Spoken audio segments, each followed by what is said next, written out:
Welcome all to Eat, Drink, and Explore with Cece. Today we're making a deviled ham spread. It is something that is nostalgic.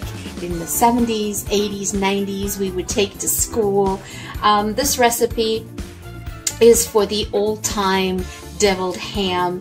It is a savory mixture. It's finely chopped ham that has celery and onion in it and spices, and it is just so yummy. I mean, it's perfect. It could be used as a spread, it could be used as a dip, or even toppings. I mean, and then the thing is that this is what you could use. You could do this recipe for your leftover ham. So over the holidays, if you have any leftover ham, you can whip this up really quickly, but I don't make the big ham. So what I did is I picked up a beautiful ham here. This is an apple smoked ham, and I'm going to show you my twist on how I do the deviled ham, and I will show you the little bits of touches that I add in. Like, for example, this is the apple smoked one. It's already cooked. It's ready to go. And then we have, so let me run through what we have. So I have here a cup of celery, and I also took advantage of the leaves because we're going to be putting it in the food processor, chopping it up. So I want to get the flavor component in there. If you don't want to have the celery in it at all, or the leaves, you could do celery salt here. So I have a teaspoon of sort of country mustard. You could just do basic Dijon mustard in there. You don't want to do the yellow mustard. You want something that has a bit of tang to it. And then I have a teaspoon of onion powder and a teaspoon of garlic powder. I have a teaspoon of white pepper. I like white pepper in here because I don't want the heat coming from the pepper. I want the heat coming from the hot sauce that I'll be adding in here. And then I have half a teaspoon of just plain paprika. And we have a quarter cup to a third of just spring onions sort of chopped up. And I have half a cup of regular mayo. And I chopped up some celery. That's about a cup. It's about 2 ribbons. And then I also used the tops as well for it. And now we're going to use 1 tablespoon of Worcestershire sauce. And you're going to put in hot sauce. So why is this called deviled ham? Well, the reason why it's called deviled ham, because anytime you see the word devil in a name of a dish, it's usually telling you that it's a spicy. So, you know, if you have deviled ham, or if you had like the pasta, the Italian pasta Diablo pasta, that's telling you it's super hot, right? So you can put in either, you know, Frank's red hot sauce, whatever you have, it's your personal preference. Or I'm going to actually use this PDP hot sauce, this Portuguese one. It's not as spicy as the red hot sauce, and then more people can actually enjoy this that don't necessarily like really spicy, but it gives a nice flavor to it. It has a bit of a sweetness in there, and it's using the PDP pepper native from Angola, okay, and in Africa. So you're also going to need a cup and a half of cooked ham, baked ham. I don't like to have the casing on it, so I'm going to remove that as we chop this up and get ready for the food processor. Just cut them in cubes because we are going to put it through the food processor. And I love using the apple smoked one. And the reason why is because I love that smokiness that comes through, and it has a bit of a sweetness to it. Measure out, make sure we have a cup and a half. I love having this deviled ham in the fridge ready to go. It makes a great dip. I use it sometimes just with veggies, and also take it to lunch a lot. You can make sandwiches out of it, and or you could just have it with saltine crackers. Oh, this is amazing with saltine cracker. Seriously. Because there's that saltiness to the cracker. Now, the ham that I purchased is definitely got 25% less sodium. I'm also not adding salt to this dish at all, just because the ham has got some salt to it. So I don't want to overpower it, so we'll just let that sort of stay. I love the small food processor because it is perfect for small batches. You don't have this massive thing on your counter that you have to worry about. And it's like, ugh, figure out how to store it. This fits perfect in the pantry closet. And I do small batches at a time. And then you can decide the consistency that you want in there.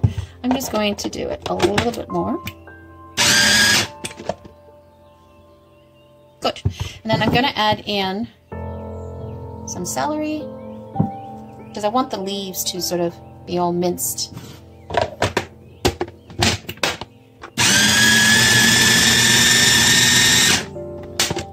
Perfect. Add a little bit more. Perfect. Let's pop that in here. Look at that consistency. Doesn't that look lovely? So let's go ahead and do this for the rest of the ham.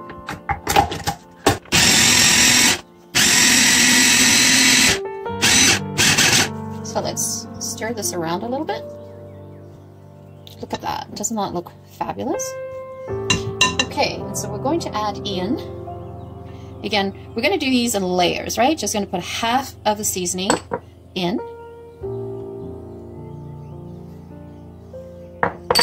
And then we'll stir it. This is how easy this is. Easy peasy. But it's got so much flavor. Okay, and then we're going to add in the rest.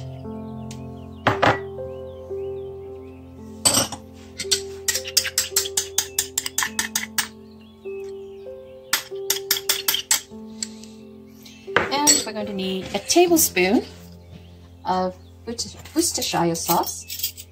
So I'm just going to, and then what I like to do is I like to sort of put it in this with the mustard just to pick up all the residual. So we'll just pick up all the residual. Fabulous. Okay. Now, how much of the hot sauce you put in is going to be based on who you're serving this to and how hot they like it. As I said, I'm going to be using this hot sauce, Piri Piri, because it's not as spicy as the red hot. And I'm actually going to put in 1.5 tablespoons. You could go a quarter, it's up to you. Actually, you know what? I'm just going to do 1 tablespoon. Excuse me, all this pepper. It's the reason why it's called deviled ham. That's going to be fabulous. And I really love putting this spread in the fridge to get really nice and cold. This is like, it reminds me of the 70s and the 80s. It's like, you know, they would do this for hors d'oeuvres and put it out on the trays. All right, and then we're going to add in, I've put 1/2 cup of mayo, but you could just spoon them in. Start with like 2 big chunks of, like a generous heaping of a tablespoon, and mix it in, and then just judge it for yourself. You know, some people like it really, really creamy. Other people don't. It's up to you. So, see, it's a bit dry for me, so I'm going to add in the 3rd tablespoon. Just plop it in. And these do really, like, I mean, this isn't amazing because we puree it, putting it on canapes as well, or like garlic toasts. That's also great. Wow, look at that. And now I'm just going to throw in the green onion. And I keep the green onion big and chunky because I want to see the ribbons of green in it. Didn't want to puree it in just like we did with the celery, right? So the celery I pureed it in because I wanted it to give me flavor. And you might have an occasional little, like, you know, chunky bite there, but the green, see, look at that. So we now have some green color to it. Awesome. All right, so let me try this and see if we need a little bit more mayo. No, definitely not. It's moist enough. Now, if you go serve it a couple of days from now or tomorrow, and you find that it's dry, just add in a little bit more mayo into the dish to, you know, just hydrate it a little bit more. Look at that. Woo-hoo-hoo. That is so awesome. I'm gonna make a nice sandwich with that. Just brings back so much school memories, right? And if you think of like an alternative to like tuna salad and egg salad, you have ham salad. Now, I made this from scratch. I didn't go and buy the deviled ham in the cans, right? That was so like, that's what people bought back then. But I just made it from scratch, which is perfect. It's so easy to make. Look at that. And you know, the hassle that I went through chopping up the ham and all that, you can buy pre-diced ham already in the meat cases in the grocery store. So, you know, make your life easy. All right, so let's get this plated. I also decided, you know what, I needed a little bit more color and a little bit more crunch. So I'm just taking some shredded carrots. And I'm just going to do a rough chop on it.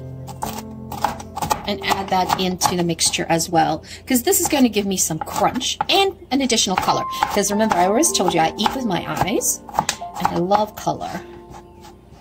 Do this. And this is a perfect spread to have ready to go in the fridge, or if you've got company coming over for brunch, you want to serve something quick, and just open up a crackers, some saltine, some water crackers.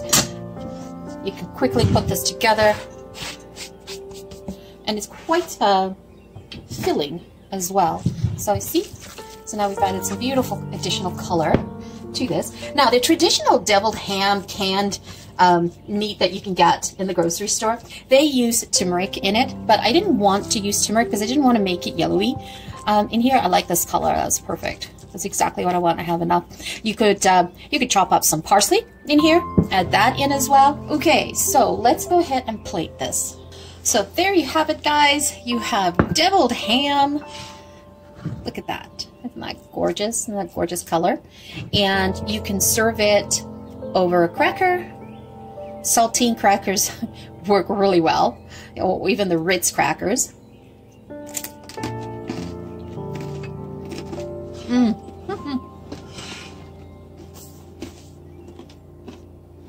That brings back so many memories. Oh, that's really nostalgic. Love it.